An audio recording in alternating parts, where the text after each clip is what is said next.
Hola a todos y bienvenidos. Recordando un ejemplo anterior de matrices semejantes, eh, veamos este ejemplo. Dice, determine los valores característicos de la matriz A 6 menos 3 menos 25 2 1 8 2 2 7. En un ejemplo anterior, nosotros ya vimos que esta matriz A es semejante a la matriz D. ¿De acuerdo? Entonces, la matriz D es simplemente una matriz diagonal y los valores característicos de esta matriz D yacen en la diagonal. Esto quiere decir que los valores característicos de A son 1, menos 1 y 2. ¿De acuerdo? Qué interesante. Entonces, si nosotros sabemos que cierta matriz es semejante a una matriz diagonal, nos ahorramos completamente el trabajo de calcular los valores característicos, ¿sí? ¿Por qué? Porque simplemente van a ser aquellos que estén en la diagonal. Bien, entonces, una pregunta natural que de hecho no hemos respondido es cómo construimos la matriz C que permite que dos matrices sean semejantes. Y eso es lo que vamos a responder en este video.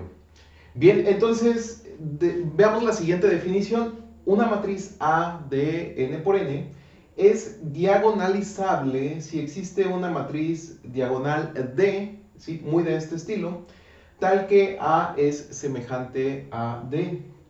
¿De acuerdo? Entonces, vamos a decir que es diagonalizable si tiene una matriz semejante D, cuyos, obviamente, esto es una consecuencia, los valores característicos van a estar en la diagonal.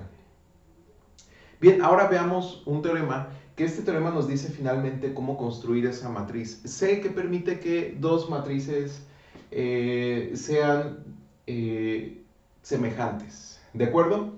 Bien, entonces el teorema dice una matriz A de n por n es diagonalizable si y solo si tiene n vectores característicos linealmente independientes.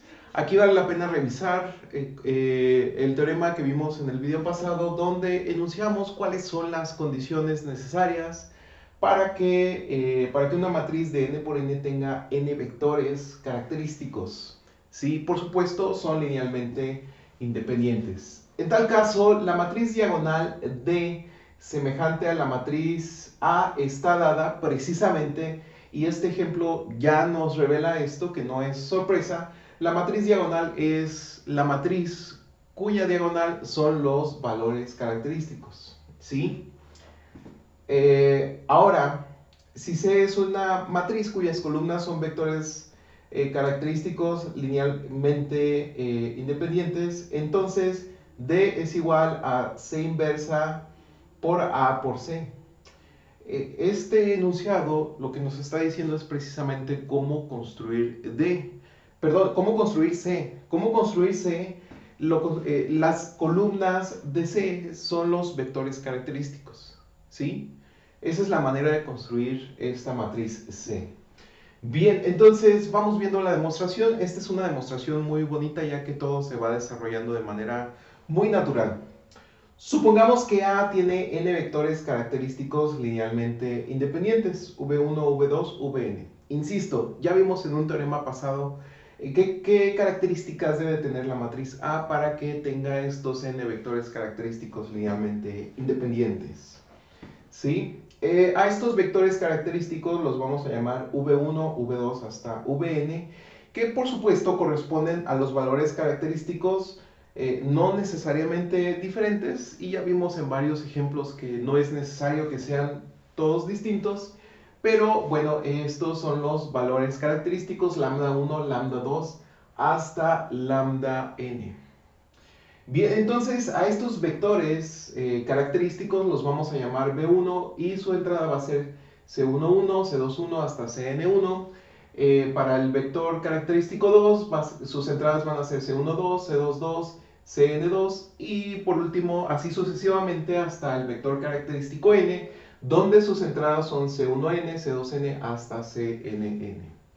Bien, entonces ya que conocemos estos vectores característicos linealmente independientes, podemos construir la matriz C, ¿sí? Que es la matriz que tanto deseamos porque permite que dos matrices sean semejantes. Y esto es muy fácil de construir, es simplemente colocamos en cada una de sus entradas, sus columnas, los vectores característicos, con lo cual obtenemos C. Excelente, entonces estos son n vectores linealmente independientes, lo que va a permitir que C sea una matriz invertible, ¿sí? Ya que, repito, sus columnas son linealmente independientes. Ahora, si nosotros multiplicamos, llamemos a las entradas de a 1, 1, a 1, 2, hasta A1n para el primer renglón, para el segundo renglón A2, 1, A2, 2, A2n, y el último renglón AN1, AN2 hasta ANN. Esto es simplemente una representación de la matriz A. Y bueno, nosotros ya tenemos una representación de la matriz C. Pero aquí hay algo interesante. Antes de seguir acá, voy a desordenar un poquito el orden de la demostración. Recordemos que por definición A menos lambda I por la identidad multiplicado por el vector característico VI es igual con 0. Pero si nosotros multiplicamos el vector característico por A y lo multiplicamos por la identidad, obtenemos que A multiplicado por el vector característico menos lambda I multiplicado por su vector característico es igual con 0. Si nosotros pasamos esta parte sumando, obtenemos que A por VI es igual a lambda I por VI. Les voy a pedir que recuerden esta identidad. Esta identidad se sigue meramente de la definición de vector característico. Aquí no estamos diciendo nada nuevo, ¿de acuerdo? Ya lo dijimos anteriormente, pero esta es una identidad que voy a necesitar. Bien. Entonces, lo que estábamos haciendo es que estábamos multiplicando A por C. ¿Sí? Entonces, la manera de multiplicarla son matrices, tomamos la primera columna y la multiplicamos por el primer renglón, después esta primera columna por el segundo renglón y la primera columna por este renglón. Volvemos a hacer lo mismo para la segunda columna, pero la primera columna recordemos que es V1, es el vector característico 1. Bien, entonces el iésimo vector característico, tomamos el iésimo vector característico de aquí, y que está multiplicando por la matriz A. Esto es A por un vector característico. Recordemos la identidad que nosotros acabamos de escribir aquí. Cuando multiplicamos A por un vector característico, esto es igual a multiplicar al valor característico por el vector característico. ¿Sí? Entonces se cumple esta igualdad que nosotros tenemos aquí. Bien, entonces esto es interesante. Esto quiere decir que A por C es simplemente la primera columna por el primer vector característico. ¿Sí? Esta es la primera columna de A por C. La segunda columna de A por C es el segundo valor característico multiplicado por el segundo vector característico. Y la enésima, así sucesivamente hasta la enésima columna de A por C, es el enésimo valor característico multiplicado por el enésimo vector característico. Todo esto es un desglose de la identidad que nosotros tenemos aquí, o la misma identidad que nosotros tenemos aquí. Bien, entonces ya tenemos el producto de A por C. Perfecto. Bien, ahora si nosotros calculamos C por D, y habíamos acordado anteriormente que D es simplemente una matriz diagonal, donde en la diagonal acomodamos los vectores característicos. ¿Sí? Perdón, no los vectores característicos, los valores característicos en la diagonal. ¿De acuerdo? Entonces, una vez más, D tiene los valores característicos en la diagonal y es 0 en todas las demás entradas. Haciendo la multiplicación usual, matricial, tenemos que al multiplicar estas dos matrices, obtenemos en la primera columna el primer valor característico que multiplica el primer vector característico. Después para la segunda columna es el segundo valor característico multiplicando al segundo vector característico. Esto ya les empieza a sonar conocido. La enésima columna es el enésimo valor característico por el enésimo vector característico. Esto es exactamente lo que nosotros tenemos aquí. Concluimos que AC es igual a CD.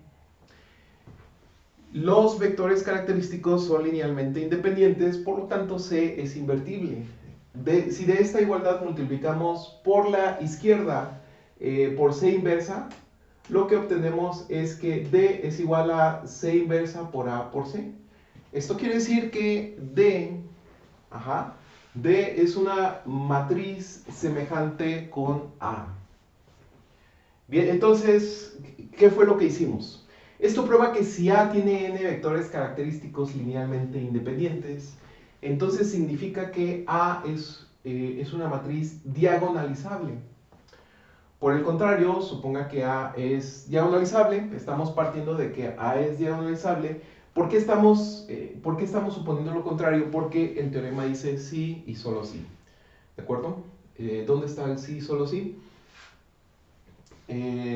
Aquí está, sí y solo sí. Entonces, por el contrario, si suponemos que A es diagonalizable, estamos suponiendo que para alguna matriz C invertible, D es igual a C inversa por A por C.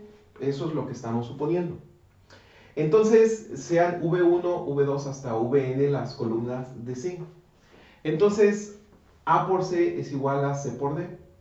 E invirtiendo los argumentos anteriores, se tiene que A por el iésimo vector característico es igual a el iésimo valor característico por el iésimo vector característico, que es la identidad que nosotros construimos aquí, ¿sí? Esto se cumple para i igual a 1, i igual a 2 hasta i igual a n. Entonces, v1, v2 hasta vn son los vectores característicos de A y son linealmente independientes, ya que C es invertible. ¿De acuerdo? Y con eso completamos la demostración de este teorema. Este es un teorema extremadamente útil, ya que nos dice cómo calcular los valores característicos de la matriz A, cómo construir, nos dice en realidad cuándo una matriz es diagonalizable y cuándo no. Y si es diagonalizable, ya tenemos gratis los valores característicos de la matriz A. Y también nos dice cómo construir la matriz C invertible para que sea semejante con su matriz diagonal. Bastante útil, insisto, este teorema. Si queda cualquier duda, por favor, déjala en los comentarios o ponte en contacto conmigo y nosotros nos vemos en el siguiente video. Hasta luego.